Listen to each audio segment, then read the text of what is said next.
ETF index mutual funds నేర్చుకుని stock మార్కెట్లో రాణించాలనుకుంటున్నారా? వెంటనే ఈ నెంబర్కి కాల్ చేయండి. నమస్తే రమగారు. నమస్తే జయ. రమగారు, ఏదైనా మంచి స్టోరీ స్టార్ట్ చేద్దామండి, ఒక చిన్న సిరీస్ లాగా అట్లా. అడప చిరంజీవి గారి కథలు మనం చెప్పుకుంటున్నాం, అవును. ఇంకా ఉన్నాయి అవి. అయితే ఈ చిరంజీవి గారి పరిచయం తోటి నాకు ఇంకొక రైటర్, రచయిత్రి పరిచయం అయ్యారు. ఆమె పేరు శ్రీ సుధామయ్యి. ఓకే. ఒక 6-7 సంవత్సరాలుగా రాస్తున్నారు. స్వాతిలోను అక్కడ ఇప్పుడు ప్రజెంట్ కొన్ని సీరియల్స్ నడుస్తున్నాయి. దాదాపుగా ఒక 10 జానపద కథలు, తర్వాత కొన్ని నవలలు, చాలా 150 దాకా కథలు, హారర్, క్రైమ్, ఫిక్షను, జానపదాలు, ఇట్లా ఎన్నో అన్ని వీటిలలోనూ అంటే అన్ని రకాల కథా రంగాల్లోనూ చేతులు పెట్టారు. బోల్డని కథలు రాశారు. ఓకే. అయితే తను కొన్ని పుస్తకాలు పంపించారు. ఇందులో మీకు నచ్చింది ఏదైనా ఒకటి చెప్పండి అని. నేను నచ్చటం అంటే అన్నీ నచ్చుతాయి నాకు. కొంచెం కథ చెప్పడానికి సులువుగా ఉన్నది ఎంచుకున్నాను. నేను అలాగే తీసుకున్నా. ఒకటి చెప్తానమ్మా అన్న. ఇప్పుడు 5-6 కథలు ఉన్న పుస్తకం పంపించి ఒకటి చెప్పమంటే ఏంటంటే బహుశా ఇది బాగుంటే ఇంకోటి చెప్పమంటారేమో మరి. మేబీ. ఈ కినిగేలో రాశారు. ఇవి కినిగే అని ఒక పత్రిక ఉండేది, ఈ మధ్య లేదు అది. కానీ ఆ కినిగేలో రాసిన నా పుస్తకాలే నాకు పంపారనమాట. సో బాగుంటాయి కథలు. మణిద్వీప రహస్యం ఈ కథ చెప్తా. మణిద్వీపం అంటే మనకు తెలుసు. అవును. మామూలుగా మన వాళ్ళు చదువుతూ ఉంటారు కదా, మణిద్వీప వర్ణన అందరూ చదువుతారు. ఒక క్యాజువల్ మణిద్వీపం అని పేరు పెట్టుకున్నారు. ఇంట్రెస్టింగ్ గా పేరు ఉంది కాబట్టి అలా పెట్టుకున్నారు. కొంతకాలం క్రితం, కొన్నేళ్ల క్రితం మణిమేఖల అనే ఒక రాజ్యం ఉండేది అక్కడ. చాలా సుభిక్షమైన రాజ్యం. ప్రజలు చాలా సంతోషంగా ఉండేవాళ్ళు. చక్కగా పాడి పంటలు ఉన్నాయి, ధనధాన్యాలు కలిగి ఉన్న రాజ్యం. దీనికి మహిపాలుడని రాజుగారు, ఆయనకి మందారవల్లి అని రాణి. వీళ్ళకి ఒక్కతే కూతురుంది, మయూరలేఖిని అమ్మాయి పేరు. ఈయనకి సుమేధుడని ఒక చాలా తెలివి కలిగిన మంత్రి గారు ఒక ఆయన ఉన్నాడు. వీళ్ళ సహాయంతో చక్కగా రాజ్యం జరుగుతోంది, బాగుంది. అయితే ఈ రాజుగారికి, మందారవల్లి మహారాణికి కందర్పకేతు అని ఒక తమ్ముడు కూడా ఉన్నాడు. అతను వీళ్ళకి సర్వసైన్యాధ్యక్షుడుగా ఉన్నాడు. ఎందుకనో ఈ కథల్లో చూస్తాము, రాణిగారి తమ్ముళ్ళందరూ రాజశాలకహ అనే ఆ శాలకుడు చాలా కథల్లో ఉంటాడు.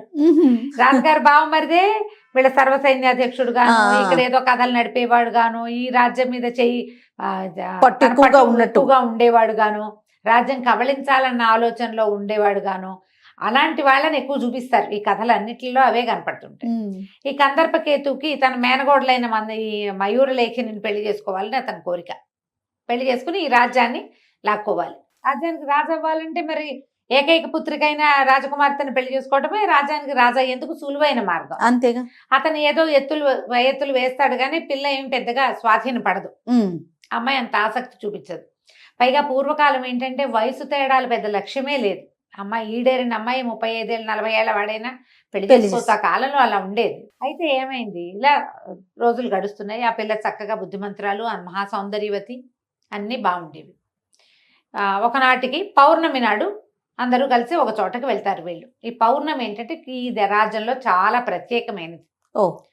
పూర్వం అట ఈయన మన రాజుగారు మహిపాలుడు గారి ముత్తాతల కాలంలో ఒక అద్భుతమైన రాజుగారు ఒక ఆయన ఉండేవాడు. సర్వభూపాలుడని చాలా గొప్ప రాజుగారు. ఆయన మహాశివ భక్తుడట. ఆ శివభక్తుడు అవటం వల్ల పరమేశ్వరుడు ఆయనకి ఒక మణిహారాన్ని ఇచ్చాడు. ఆ మణిహారం పూజలు అందుకుంటున్నంత కాలం, మణిహారాన్ని అది పూజన అందుకుంటున్నంత కాలము ఈ మణిమేఖల రాజ్యంలో ఎటువంటి ఇబ్బంది రాదు అని ఆయనకి ఆశీర్వదించి ఇచ్చారు. ఇప్పుడు ఆ మణిహారం గురించిందే ఈ కథ అనమాట. అయితే వీళ్ళందరూ పౌర్ణమి నాడు అందరూ బయలుదేరారు. రాజుగారు, రాణిగారు రథంలో, యువరాణి గుర్రం మీద, సుమేధుడు ఇంకో గుర్రం మీద, కొంతమంది సైనికులు, అంతఃపుర కాంతలు కొంతమంది, అందరూ కలిసి రాజధానికి కొన్ని క్రోసుల దూరంలో, చాలా దూరం కాదు కొంత దూరంలో ఉన్నటువంటి ఒక గుహాలయానికి వెళ్ళారు. అదొక పెద్ద గుహ, చుట్టూతా బ్రహ్మాండమైన ప్రాకారం దాన్ని రక్షించటానికి. ఈ ప్రాకారానికి గుహకి మధ్యలో పెద్ద లోతైన కందకం తవ్వి దాని నిండా మొసళ్ళు ఉన్నాయి. ఈ గుహకి ప్రాకారం ఉందా, ఆ ప్రాకారానికి పెద్ద పెద్ద రాతి తలుపులు, చాలా పెద్దవి. దాన్ని పగలగొట్టలేరు, ఓడదీయలేరు. ఎంత ఎత్తో ఎంత లావో అది. అక్కడికి వెళ్ళాక రాజుగారు తన రాజముద్రిక తీసి ఈ రాతి తలుపులకి ఏర్పరిచిన ఒక చెక్క పలక మీద ఈ ఉంగరాన్ని దాంట్లో ఇట్లా అచ్చులాగా పెట్టి నొక్కే. అప్పుడు ఆ రాతి తలుపులు తెరుచుకున్నాయి. రాజుగారి ఉంగరం లేదే గుహాలయం తలుపు కూడా తెరుచుకోదు. ఇంకో రకంగా అందులోకి వెళ్లే వీలే లేదు. ఈ ప్రహరీ దాటలేరు, దాటిన అగడ్తలో పడతారు. అగడ్తలో కందకాలు మొసళ్ళు ఉన్నాయి. పైగా రాజుగారి లేనిదే తలుపు తెరుచుకో. ఈ తలుపు ఆయన దీంతోటే అక్కడి నుంచి తలుపు తెరుచుకుంది. లోపలికి అందరూ నడిచిల్లారు. లోపల ఒక పెద్ద ఇనప తలుపు తీశారు. ఇనప తలుపు తీశాక ఇంకా లోపలికి నడిచారు. అక్కడ ఒక వెండి తలుపు, ఆ వెండి తలుపు కూడా తెరిచారు. సైనికులు కాగడాలతో, రాత్రిపూట ఏముంది, గుహాల లోపలికి వెళ్తే వెలుగు ఉండదు, బయటంతా పుచ్చపువ్వులాగా వెన్నెలుంది, లోపల ఏముండదు కదా, కాగడాలు ముట్టించుకుని వెళ్తున్నారు. కాగడాల వెలుగులు దగదగలాడుతున్నాయి. నగలు, రాజుగారు, రాణిగారు, రాజకుమార్తె, సైనికుల తాలూకు ఆభరణాలు, తర్వాత వాళ్ళ ఈటెలు, కత్తులు అన్నీ మెరుస్తున్నాయి కాగడాల వెలుగులో. చీకటిగా ఉంది, కను చీకటి. లోపలికి వెళ్తే ఈ కాగడాల వెలుగుకి లోపల బంగారపు తలుపు ఒకటి, ఆ బంగారపు తలుపు కూడా తెరిచారు. బంగారు గుమ్మం. రాజు, రాణి, రాకుమార్తె మాత్రం గుమ్మం దాటి లోపలికి వెళ్ళారు. మిగిలిన పరిజనం మొత్తం బయట నుంచున్నారు. ఆ వెండి వాకిల్లో నుంచున్నారనమాట. బంగారు వాకిలి ముందు నిలబడ్డారు. తలుపులు తెచ్చుకొని లోపలికి వెళ్తే పెద్ద విగ్రహం అమ్మవారిది. ఆమె మెడలో అద్భుతమైన ఒక మణిమాల ఉన్నది. ఈ మణిహారం అని చెప్పుకున్నాం కదా, ముందు కథలో ముందే రివీల్ చేసేసాను. ఆ హారం ఉన్నది. అయితే 1 గంట వీళ్ళు తలుపులు తీస్తుండగానే 1వ జాము అయినట్టు నగారాలు మోగుతున్నాయి. 1వ జాము అయింది. మెల్లిగా వీళ్ళు లోపలికి వెళ్ళి అక్కడున్న పాత అలంకారాలు తుడిచేశారు కల్లా 2వ జాము గంట మోగంగానే, గంట మోగటానికి ముందే రాజుగారు కాగడాలు ఆర్పేయండి అని ఆజ్ఞించాడు. మొత్తం కాగడాలన్నీ ఆర్పేశారు. చీకట్లో నుంచున్నారు అందరు. ఎప్పుడైతే 2వ జాము గంట మోగిందో వెంటనే ఈ పూర్తిగా మూసుకుని ఉన్న గుహలోకి ఎక్కడి నుంచి పడ్డాయో తెలీదు, వెన్నెల కాంతులు లోపలికి ప్రసరిస్తున్నాయి. ఈ వెన్నెల కాంతి లోపలికి వచ్చేసరికి పౌర్ణమి వెన్నెల తగలంగానే ఈ అమ్మవారి మెడలో ఉన్న మణిమాలలోంచి ఎంత కాంతి వెలుగు వచ్చినాయో మెరిసిపోతోంది లోపలంతా. అప్పటిదాకా చీకట్లో నుంచున్నారు వీళ్ళు. ఆ లోపల నుంచి విరజిమ్ముతున్న కాంతుల్లో అమ్మవారిని సేవించుకున్నారు. కొంత సమయం ఉంటుంది ఆ కాంతి. అమ్మవారికి పూజ చేశారు. మోసుకొచ్చిన సంభారాలన్నీ నివేదన చేశారు. పాదాలంటి ప్రణామం చేసుకున్నారు. 2వ జాము దగ్గర పడేసరికల్లా మెల్లిగా వెలుగు తగ్గింది. కాంతులు తగ్గిపోగానే కాగడాలు వెలిగించేశారు. మళ్ళీ అందరూ బయట నుంచి అమ్మని దర్శనం చేసుకున్నారు. లోపలికి వెళ్ళిన ముగ్గురు అమ్మకి సాష్టాంగ ప్రణామాలు చేసుకుని బయటకు వచ్చేసారు. బంగారు వాకిలి మూయబడింది. అందరు బయటకు నడిచి వెండి వాకిలి మూసేశారు. ఇనప వాకిలి కూడా మూయబడింది. జనమంతా బయటకు వచ్చాక అప్పుడు ఈ రాతి తలుపు మూయబడిపోయింది. రాజు, రాణి, రాకుమార్తె పరివారం అంతా బయలుదేరారు. కొంతమంది వీళ్ళు వెన్నెట్లో అందరూ రాజుగారు, రాణిగారు ఇలా పరివారంతో వెళ్తుంటే ఆ ఊళ్ళో జనం కూడా కొందరు వచ్చారు ఇక్కడికి. వాళ్ళలో కొంతమంది పరదేశీయులు కూడా ఉన్నారు. ఈ వచ్చిన పరదేశీయులు ఏమిటి ఈ వింత, అంత చీకట్లో ఎట్లా వచ్చింది, అసలు అది ఏమిటి, అక్కడ ఏముంది అని అడిగితే అప్పుడు ఆ గోడ మీద ఈ దేవాలయాల బయట మనకు చూడు చరిత్రలు కనపడతాయి. ఆ చరిత్ర కనపడింది అనమాట. పూర్వకాలం ఎప్పుడో ముత్తాతల కాలం నాడు ఈ మణిమేఖల రాజ్యానికి రాజు సర్వభూపాలుడనే చక్రవర్తి. ఆయన పరమేశ్వరుని భక్తుడు, మహాభక్తిపరుడు. శివుడు ఆయన భక్తికి మెచ్చి ఈ మణిహారాన్ని ఆయనకి ఇచ్చాడు.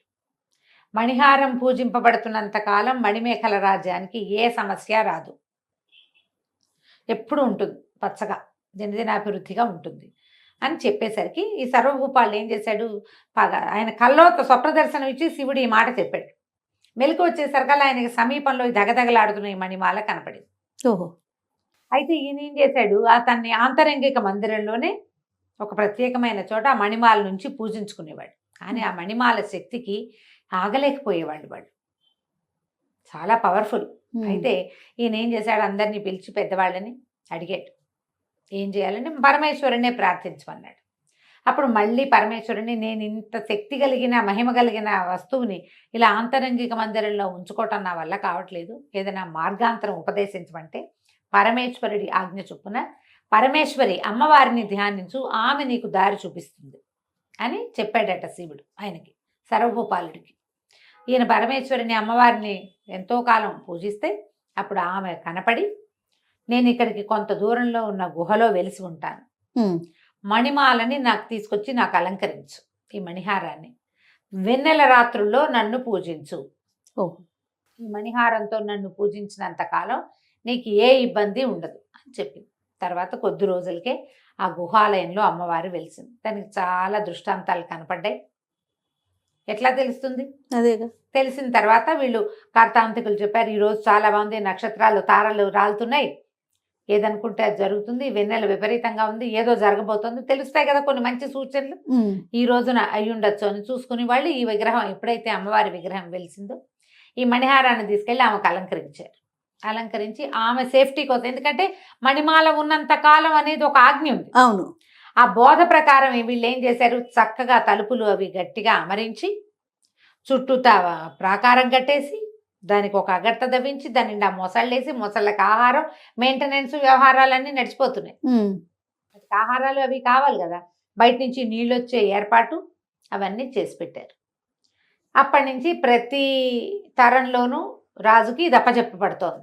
ఓహో. ప్రతి పౌర్ణమి నాటి రాత్రి రాజు రాణి సంతానం ఎవరుంటే వాళ్ళు పరివారంతో సహా వెళ్ళి అమ్మవారిని అర్చించి మణిమాల దర్శనం, ఆ వెన్నెల రాత్రి ఆ వెన్నెలలో ఆవిడ మీదకి కురిసే వెన్నెల్ని, అందులో వచ్చేటువంటి మణికాంతుల్ని దర్శనం చేసుకుంటే వాళ్ళ జీవితాలు బాగుంటాయి. ఎన్ని తరాల నుంచో వాళ్ళు ఈ పని చేస్తున్నారు, ఇది తెలుసుకున్నారు, ఎంతో బాగుంది. సరే అవి జరుగుతోంది, వచ్చిన పరదేశీయులు వాళ్ళు తెలుసుకున్నారు. ఈ కందర్పకేతువు బయట అక్కడక్కడ చాలా గొడవలు చేసేవాడు, డబ్బులు వసూలు చేసేవాడు, పైరువీలు చేసేసేవాడు. అతను ధోరణి పెద్ద బాగుండ్లా, రాజుగారు బామ్మరిది కాబట్టి ఇక ఏం చేయలేం, మనం ఊరుకుంటూ ఉండేవాడు, సాగేది. అయితే ఒకనాడు ఏమైంది, అతను ఇంకా వివాహం చేసుకోవాలని తలంపు గట్టిగా వచ్చింది. వచ్చి ఈ అమ్మాయి దగ్గరికి వచ్చాడు. ఈ పిల్ల ఈ మన మయూరలేఖిని ఈ తోటలో తిరుగుతున్నప్పుడు వచ్చి ఆమె నన్ను పెళ్లి చేసుకోమని అడిగితే అమ్మాయి ఒప్పుకోలే.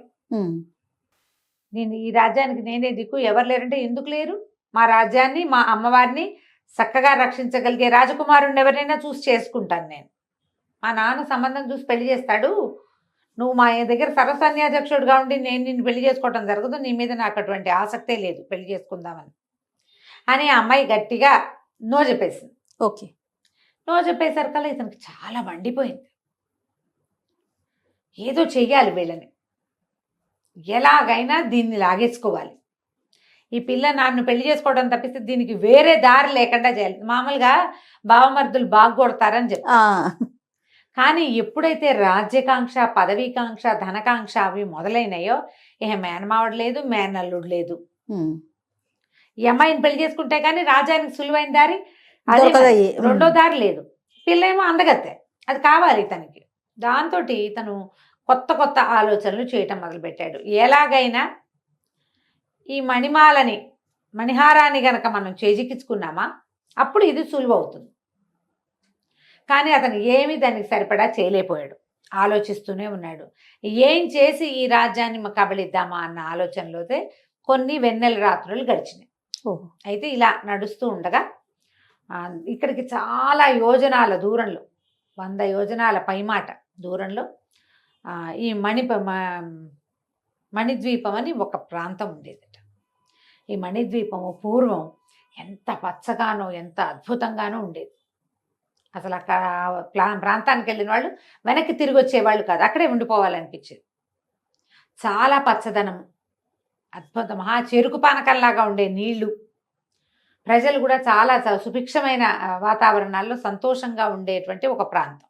అయితే అక్కడ ఈ పరమ ప్రశాంతంగా ఎంతో పచ్చగా ఉండే ఈ ప్రాంతాన్ని ఆ వివర్ణుడు అనే ఒక మాంత్రికుడు కబ్జా చేసి ఉంచుకున్నాడు. దాంట్లో ఉన్న పచ్చదనం అంతా పోయింది, ఏం లేదు అక్కడ. మాంత్రికమైన శక్తులు కొన్ని అక్కడ కాపలా ఉంటుండేవి, మంత్రశక్తులు ఉండేవి, భూతప్రేత పిశాచాలు తిరిగేవి. మానవ మాతృడు అన్నవాడు కనపడకుండా ఎవడైనా వస్తే విరుచుకు తినే పరిస్థితి ఉంది. ఆ మణిద్వీపానికి ఈ మణిమేఖల రాజ్యానికి ఏదో సంబంధం ఉంది. ఏం సంబంధం ఉందో మనం వచ్చే భాగంలో తెలుసుకుందాం. తప్పకుండా. చాలా ఇంట్రెస్టింగ్ గా ఉంది రమ్మగారు, స్టోరీ చాలా బాగుంది. రైట్ అండి, నమస్తే. నమస్తే.